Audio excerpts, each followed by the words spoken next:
Welcome, welcome, welcome. This is Peter Winick. I am the founder and CEO of Thought Leadership Leverage, and this is episode number 9 of our podcast, Leveraging Thought Leadership with me. Today, I am delighted to have Mark Jacobs, CEO of and co-founder of MeBox with me. Mark and I have only known each other for a few months, but for some reason, he feels like an old friend. We've been chatting a lot and sharing all kinds of cool ideas. So welcome aboard, Mark. Hey, Peter, it's good to hear your voice. What part of the world are you broadcasting from today? Broadcasting is a strong word. I am in Las Vegas today. Oh, great. Well, I hope things are going well. I know you've got a lot of cool things going on out there. Yeah. So let me give everybody Mark's bio so they know who we're talking to. So Mark is the co-founder of MeBox Media and the chief executive officer. Prior to that, he was an 18 years in executive leadership, doing turnarounds, growth initiatives, participating in cultural changes. You've authored over 20 articles and a book on the relationship between strategy, business process, and organizational effectiveness. So welcome aboard, and tell me what you could add to the conversation of leveraging thought leadership. Maybe we start with a brief description of what MeBox is, because I think that'll segue us into where we're trying to go. All right. Well, great. So first of all, thanks, Peter, for the introduction. And yeah, it does feel like we've known each other for a long time. I think we kind of have a similar view of the value of people who are looking at the world, reframing the world, and allowing other people to join in and hopefully be more productive as a result of that. And how difficult it is to get people to join into that process of reframing. And actually, that's how come we started MeBox. During the turnaround years, we saw that organizations get stuck in these horrible habits. And even with the organization bottoming out and its very existence being in question, people couldn't reframe the way that they were behaving and couldn't see the business differently. And so we came up with a series of processes that first of all, weren't games. At the time that we started trying to help people see how their business was running in the form of a game experience, got very popular, whether it be an experiential, go out and do the ropes or whatever. Right. And what we did was we said, no, look, this is pretty serious, folks, because this is about your very survival. And we know that you all are pretty smart. And that you're just in a bad situation and you probably can't see the world any differently because you've been looking at it this way for so long. And so we built a video player that allowed, as the sight, sound, and motion rolled, it allowed people to dig in and question what the sight, sound, and motion was saying. So, for instance, we would film a process and we'd talk to, what are the possibilities of improving the process? And people could stop the player at that point in time, have a discussion. And the reason we did it in video was because many of our plants and our organizations were distributed. Across wide geographies. And what we found is by sending teams into different facilities and trying to help walk through the reformation of the facility, we weren't getting consistency in the communication. And so obviously video, it's kind of very consistent from play to play.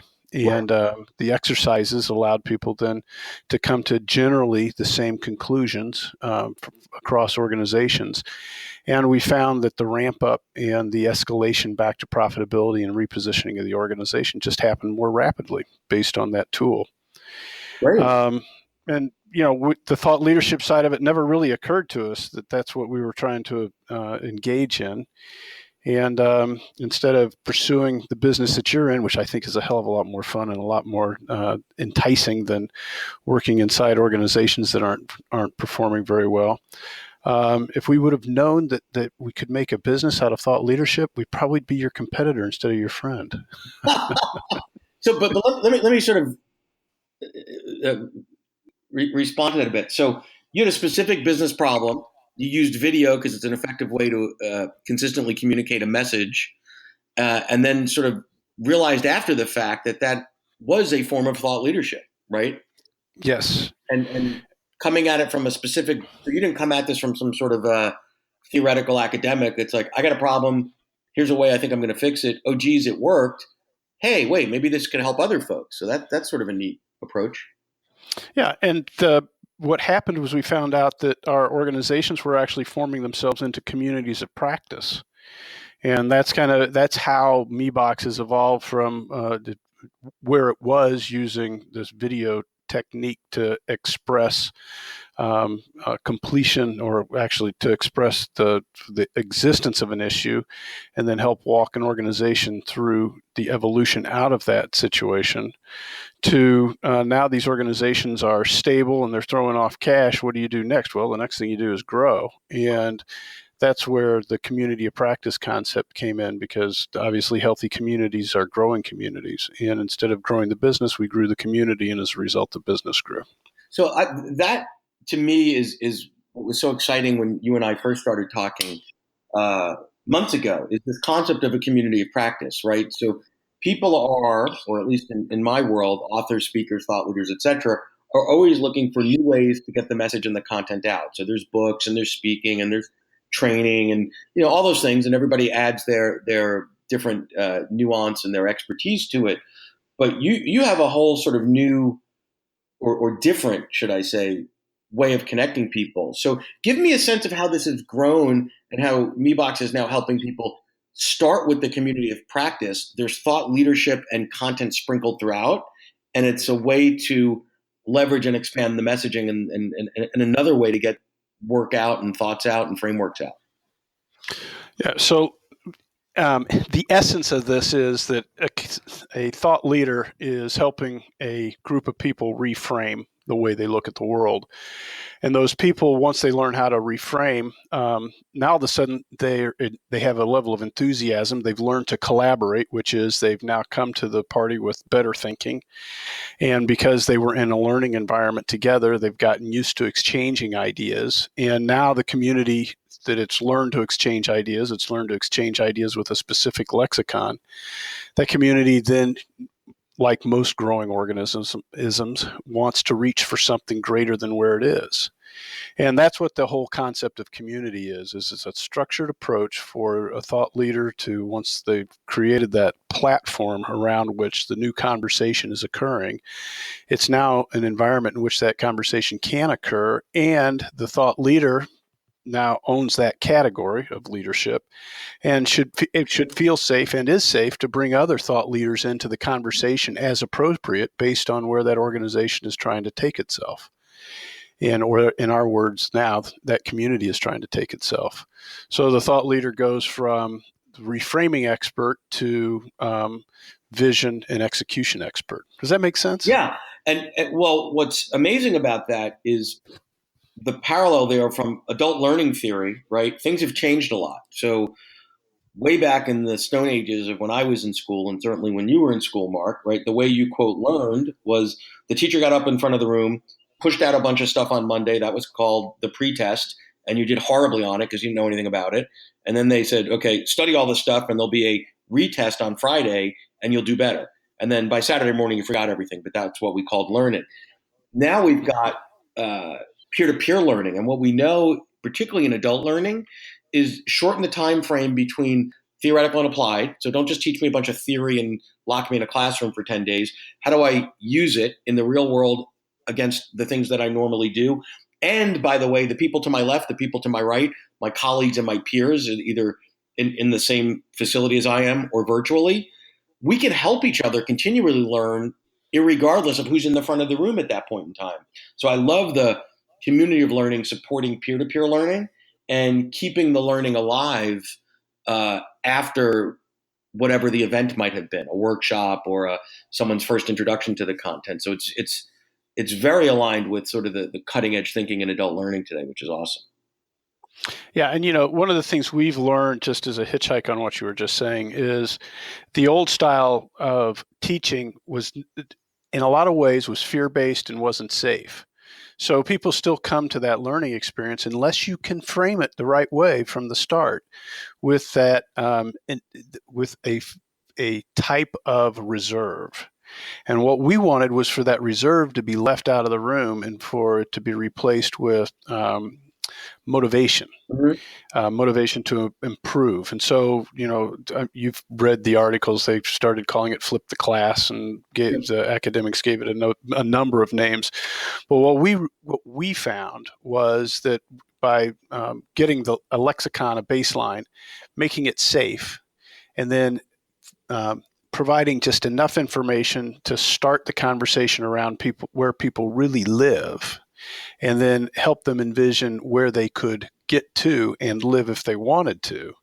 Then all of a sudden that journey started to open up not just conversations, but it made it safe for people to act. Right. And, along the way, heck, we saw people that just couldn't make the switch, and it was unfortunate, but we made it safe for them to exit. And what we found is as that momentum began to build of, certain people weren't going to make the grade.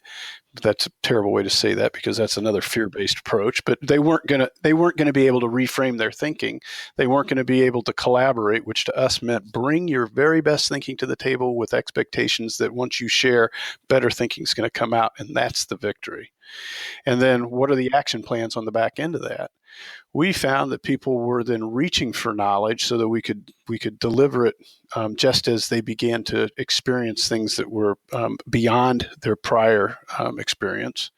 And then instead of causing them to have to go out and experiment and try to get better at it, so we could offer a series of, or a portfolio of possible solutions people would choose, they would execute. And again, because the conversation was happening, the escalation in performance was just, quite frankly, in some of the organizations, it's been phenomenal. And that's resulted in scale, because, nothing gets people interested in you like people talking about how successful and engaged and how much energy they have around the fact that they're achieving something. Yeah, well, the engagement and the achievement are critical. So let me ask you this, Mark. For the folks listening out there today, they're speakers, they're authors, they're thought leaders. One of the things that I assume they're interested in, if they're listening to us, is scaling and leveraging the message. How do they get it out there, either for greater monetization, to get the message out to more people, etc. So tell them, they know how to use a speech, they know how to use a book, we would hope. How do I use a community of practice? So what do I do with that? And tell me sort of who would benefit the most from the thought leadership side, from the folks listening here, and what they would need to be thinking about if they wanted to be considering adding a community of practice to their toolbox, to their repertoire. Well, from what I've seen from the folks that you work with, who are, for the most part, from what I've seen, very creative, brilliant, and they have a clear vision of the problem that they're trying to solve. And that's what communities get built around, is the interest in solving a problem. And so as they go from expert at solving the problem as the thought leader to authority, and we have a definition of authority. We say that an authority is somebody who's not only got expertise, but they've got the ability to be an opinion leader, to express themselves in such a way that others enjoy and begin to participate in their point of view, and that then as a result, there's a conversation which moves that point of view to even higher levels. So the first thing, obviously, to build a community is to find people who realize, or have an inkling anyway, that they have a problem which that expert knows how to solve. And the expert... So let me pause you there for a second. So the first piece, and you made the assumption that they've got a clear vision, the thought leader, as to what what the benefit of their work is, what the expertise is, how it works, etc. That's not always the case. So one of the things I just want to pause here and say, if it's not, it's an absolute necessity and a requirement to be able to have that clear articulation. If you're just some generalist or motivation or whatever, that's probably not going to cut the mustard here. So you've got to have the clear vision. Then where you were going is, they find their people to move in. Give me a sense of the level of specificity around the targeted folks that they want to attract into this community. Well, from our perspective, we ask that we go through a series of exercises that gets very specific, and we end up painting an old term. We paint an avatar. And when I say we paint an avatar, I mean we physically paint the avatar, and we can the expert can speak as if they are the target client, and they can express with empathy what the pain is that particular client is experiencing, and and what they would do, or how important it would be for them to solve that pain. And once the expert can walk in the target market's shoes and clearly express from an emotional perspective the want that target market has, as expressed in the desire to resolve that problem, that then is with the basis of the definition of the category that expert is going to be operating in. So describe for me then. So now we've got the vision. There's an emotional want, and there's an avatar. Can you give me an example of an avatar? Because I'm a big fan of high level of specificity. My biggest nightmare is when a client says to me, "Oh, my stuff is so good, it's everybody can benefit from it. I can't afford to market and reach and attract everyone, and it's not for everyone. There isn't any content out there that is equally beneficial to all." So, give me an example of what a good example of an avatar would be. So one of the projects that we're working on is centered on young people moving into roles of leadership in service firms. So Professional service. So I'm just reiterating what you're saying because it's giving me the filters.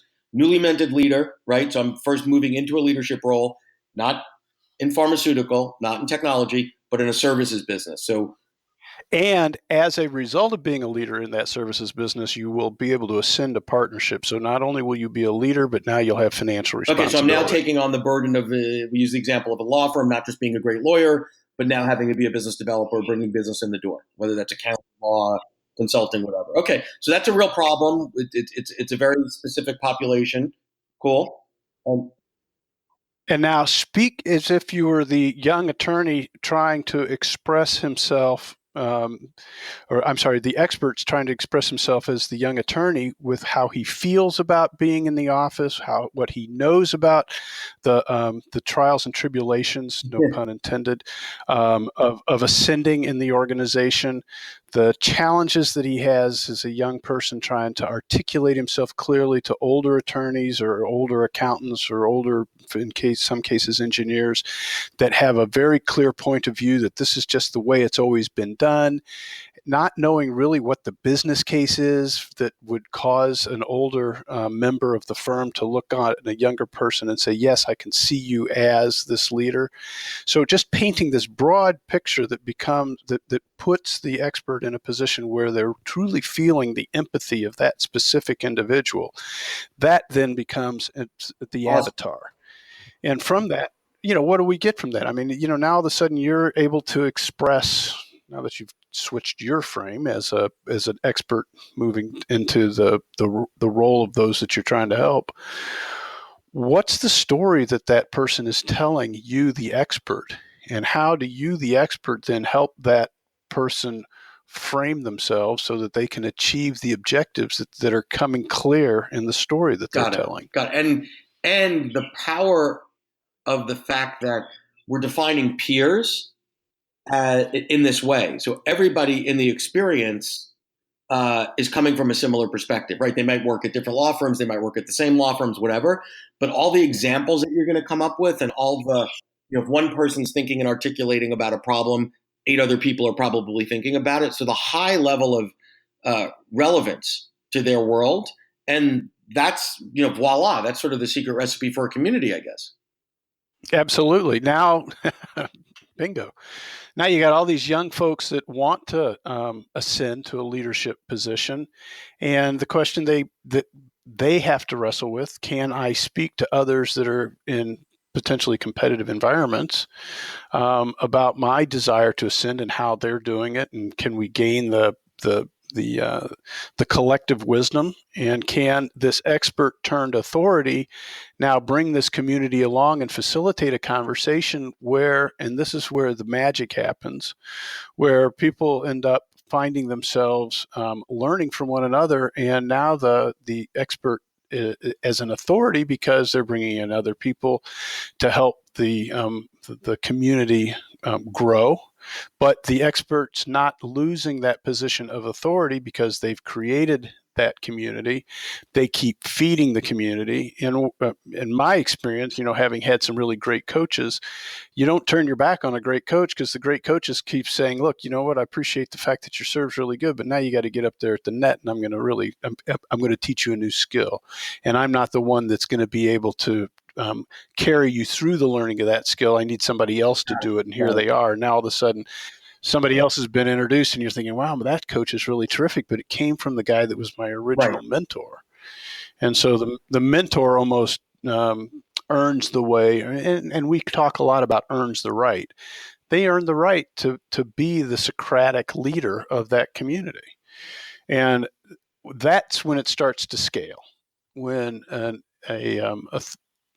when somebody whose expertise turns into authority, and they can share that position by bringing in other experts and the community themselves, then we begin to see members of the community rise to the level of expert. There's two sides to your definition of community there. There's these young professionals, in this example, looking to make partner at the professional service firm. But the other side of that community is, I may have been the initial thought leader that put this together, but then realized that there's a path that this is going where I'm sort of out of gas, I don't have much more to add to this. So I'm going to bring in a different expert or another colleague or somebody else to continue to elevate the level of the conversation and the learning and always add value to the community. So it doesn't always have to be about me. Right. But as the original expert turned authority, that is your community. And so that's where the scale continues to happen, and that's where the longevity, in our experience in the last few years, the longevity emanates from. So I love it. I think it's fun. It's interesting. I know for a lot of my clients, the fact that it's not canned, the fact that it takes on a life of its own, it's evolving, probably from an intrinsic or intellectual perspective, probably fun and challenging for folks to be leading and to be a member of the community. If you're committed to learning, what an interesting way to do it. Yeah, absolutely. Because you're always getting at some point it flips, and while you're still the authority that owns the community, if you will, now you're living. You don't have to work quite as hard because the rest of the community is creating the energy, and you're standing on that energy and bringing then additional catalysts to the energy, as opposed to being the center. Yep. You're getting all the credit. You created this great environment and this great party, and let the guests mingle, if you will. So as we start to have to wrap up in a moment or two here, you get to speak to lots of interesting experts, authors, thought leaders, etc. And many of them are trying to scale and leverage and grow, both from a financial perspective as well as a messaging perspective. If someone's out there and they've got what it takes, they're an expert, they're not a self-proclaimed guru or something, what wisdom would you bestow on them? What advice or two or three things would you tell them to think about or consider, Mark? Give away what you know. Don't give the whole process away, but give away pieces based on your understanding of your audience in bite-sized chunks, so that it's gluing itself into the head of the audience, and they're thinking to themselves, there's a piece that I really get. Here's another piece that I really get. And know that then when it's time to string those pieces together, they'll be looking to you because you've given them those aha moments. Don't be afraid to give those aha moments away. And, there's other benefits if you write, depending on how you write and where you publish and so forth. Those aha moments are usually phrased in such a way that the audience is looking for them, and it makes you much more visible. Got it. And, I'm a big fan. I was just talking about this with someone the other day of giving it away, because the best example of the value of what you've got is a sample of it, right? Don't tell me how smart you are. Don't tell me it's hidden behind door number 2. Give it to me. I'll decide on my own. Yeah, build some trust with me. Trust me to trust you. Yeah, I love that. Cool. Any other words of wisdom? Yeah, give you a call. Oh my God, I couldn't have set that up better. Awesome. So give it away and then call me. I love that. And they can call you as well. So where can folks find you, Mark? Tell them how to reach you if they're interested in building a community. Oh, absolutely. You can reach us at MeBoxMedia.com. And the contact and phone numbers are there on the site. Or you can hook up with me on LinkedIn, Mark Jacobs. And gosh, that'd be great to hear from some folks and see how we can be helpful, because we believe that our role is to also give it away, earn trust, and then when it looks like there's real momentum there, everybody gets to win together, and that makes it really cool.